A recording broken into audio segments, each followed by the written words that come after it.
Dear student, this is a second module on mass storage systems, and in this module we will discuss optical systems. So optical systems have different examples in which you have learned in your daily life. For example, CDs, which are known as compact disc, digital versatile disc, DVDs, and Blu-ray disc, which are also known as BDs. So normally the compact disc is 12 centimeter in diameter and consists of reflective material. And how the data is stored on CD or DVD, the information is recorded on them by creating variations in their reflective surfaces. So you have seen that here this is a reflective surface. So this surface, to store the data on this surface, we create slight variation, and with the help of that slight variation on this reflective surface, we can store data.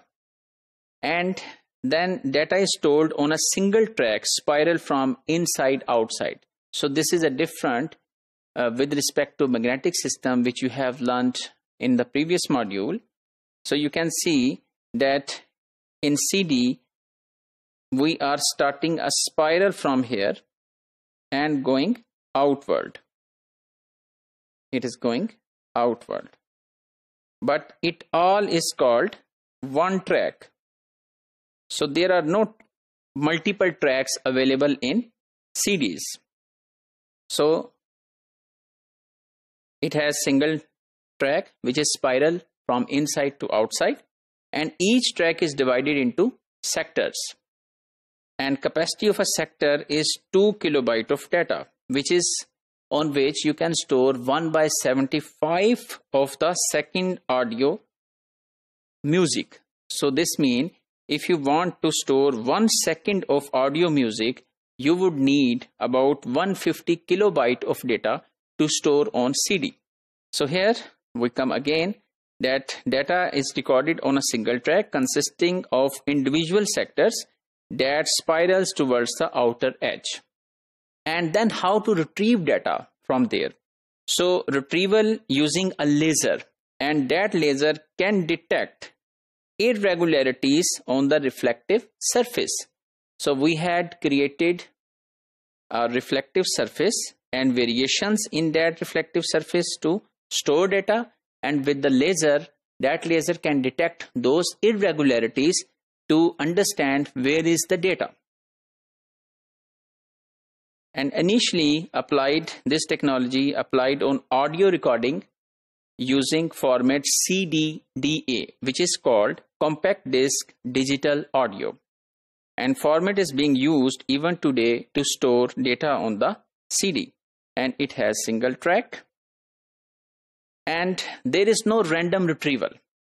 So retrieval is you want to access data from the disk, and random means you can access wherever you want to access. So for example, if I go back, so for example, if you are at the moment reading data from here, but at once you want to read data from here, so there is no random access, as it was available in the form of magnetic disk.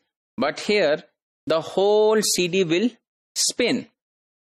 So it will spin like this in this direction, and you might have seen that when you change the track of the audio music, it spins a lot because it wants to reach at that position from where the data can be read. So it means that in CD there is no random retrieval is possible. So this means this is one of the shortcomings of storing data on CD. And then CD capacity is 600 megabytes to 700 megabytes. So you can now calculate that 150 kilobyte you needed to store per second of data. So now you can divide 600 multiplied by 1024. So you will get the number of seconds which you can store on the CD by dividing on 150, which is for 1 second. So, however, there is a DVD which can store multiple GBs because it has multiple semi-transparent layers. So on CD there is one layer, but on DVD there are multiple layers. So laser can detect information from multiple layers. So on those multiple layers, more data could be stored. And then there is a Blu-ray disc, which are known as BDs. So BD use a blue-violet spectrum of light instead of red, which was used in CD and DVD. So which is able to focus its laser beam with very fine precision. So the data quality would be outstanding. So, and it also provide 5 times capacity than DVDs. So you can store more GBs of data on BDs. So if we summarize today's module, we have discussed one of another system of magnetic systems, which is optical system, and we have learned about CDs, DVDs and BDs and how the data is stored on them and how the data is retrieved, and we have learned that there is no random retrieval possible on CDs and DVDs.